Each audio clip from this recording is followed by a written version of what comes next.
This is mad. First of all, it's mad to be here in the South Bank, because I've loved the South Bank, and I never thought I'd be on stage here. And also, secondly, to be with Mark Leckey, whose work I love, and who's made, basically, I'm a Fan the musical. Okay. Oh, here we go. Should we play it?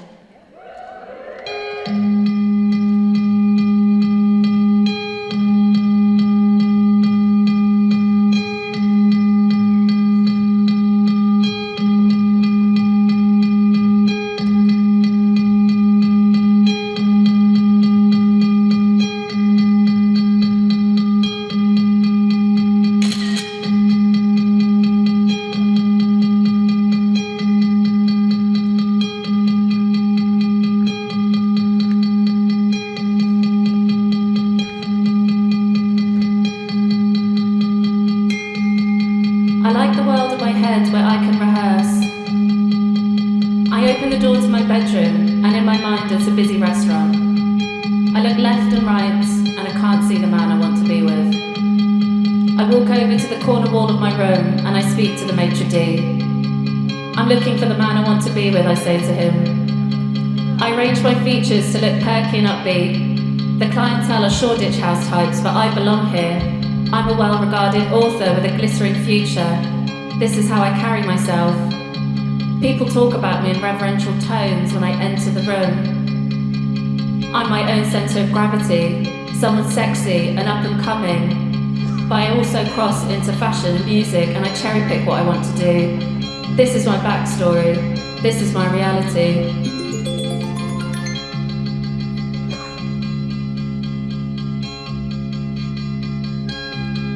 The maitre d' walks me over to my bed where I spot him, the man I want to be with.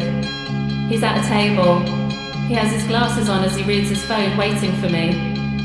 I warmly thank the blank spot where the maitre d' stands and sit on the edge of my bed for the table. The man I want to be with is overawed by me and tries to hide it, but because I know him so well, I see it. He asks me how I am. I say, fine. A waiter comes over. I order a gimlet. The man I want to be with asks me if I would like to eat, and I say yes, and the man I want to be with asks for menus, and I sit there like a lady. I brush my hair off my face with my left hand, and he is struck. I don't know what he's looking at until I do. It's a gigantic diamond on my finger. This ring signifies I'm now loved. Someone wanted me so badly, they are willing to put a stone that would sink a ship on my finger to have me. But I'm so used to this feeling of being wanted, of being publicly celebrated, of belonging to someone, that faced now with someone who couldn't bear to claim me, I forget I was desperate and lonely because I had been branded so searingly by love.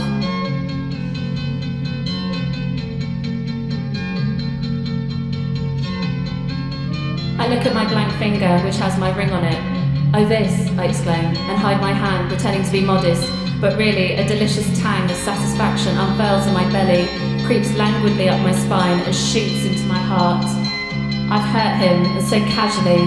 However, he has this entirely annoying habit of not showing he's jealous, so he pretends he hasn't reacted to it. Only, it's like a bloody carcass on the table. The stench of my being loved by another steams between us.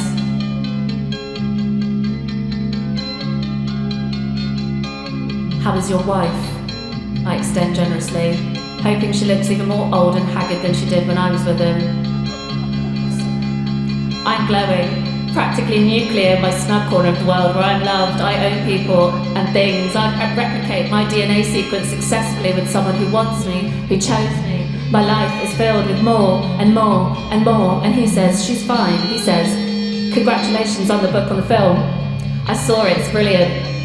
I always knew this about you, and I say offhandedly, but with practiced modesty, thank you. He says he misses me, and the waiter comes with our drinks. I politely wait for the waiter to leave, and I look down at my coffee mug, which is also the gimlet, and I say nothing. Or I say, of course you would. Or I just look at him with the weight of the words I've said in the past. You were right, he says. I regret it, and now he says, gesturing at my finger, it's too late.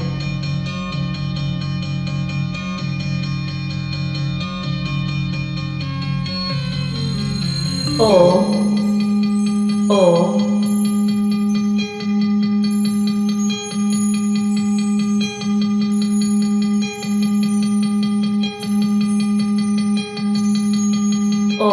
Or I open the door to my bedroom and it's Bold Tendencies and Peckham, which I've never been to, but I know the layout from Instagram. I have music on to create the mood of going out. I move to my bed, which is the table where all my friends are. I dance and they are all around me. I hug the air as I am hugging them and they are hugging me. I push my bum into the wall as if I'm grinding against them, and then I stop and turn and laugh at the wall. One of them offers me a drink. Some of them are sat down. I laugh at one of their jokes. I'm smiling ear to ear. I am so happy. I'm so happy. I'm not wearing much, and what I'm wearing hangs off me perfectly. I like one of the songs that is playing. It's a dub track. And I look up to where my desk is by my windowsill next to the chair, which is piled with clothes, and the man I want to be with is DJing. He's looking at me. He's already staring at me. He can't stop looking, and I do a half wave and turn to my friends by the bed, hiding my face in my hair, and I say, oh my god, the man I want to be with is DJing. Why didn't you tell me? And they say, we thought you knew. What will you do?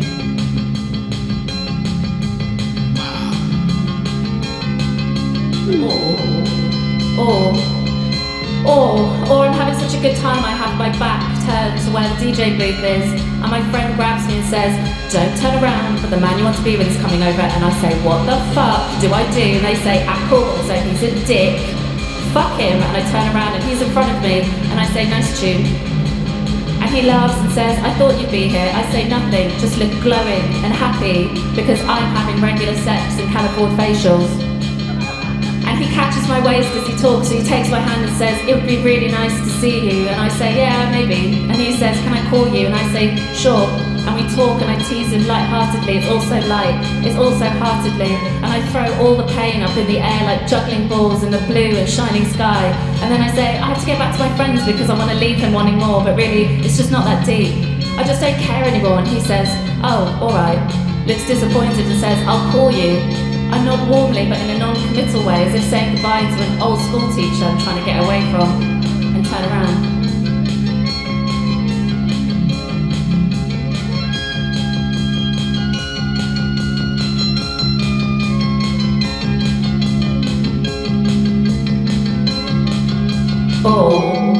Or I open the door, it's the day we're meeting, and I sit at my usual table on the bed at the cafe, and I'm early, or sometimes I'm finishing off a meeting and I've just stuck meeting him in between two appointments, and it's just quicker if I stay where I am. As I have to be off in an hour, I haven't said this to the man I want to be with because I'm so busy I forget to tell him. He arrives and we order a coffee, and I say, I've only got an hour, and he looks disappointed, but I have an opening to go to with my boyfriend who I'm deeply in love with.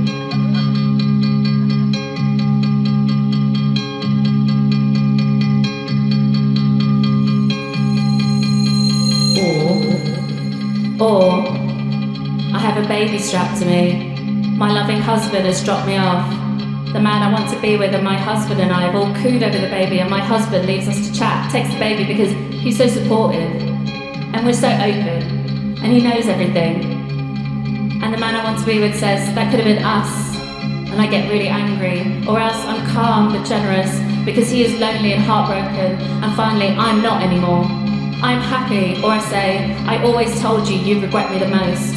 Or I say nothing, or I say, it was meant to be this way. I'm so happy now, and hours will pass.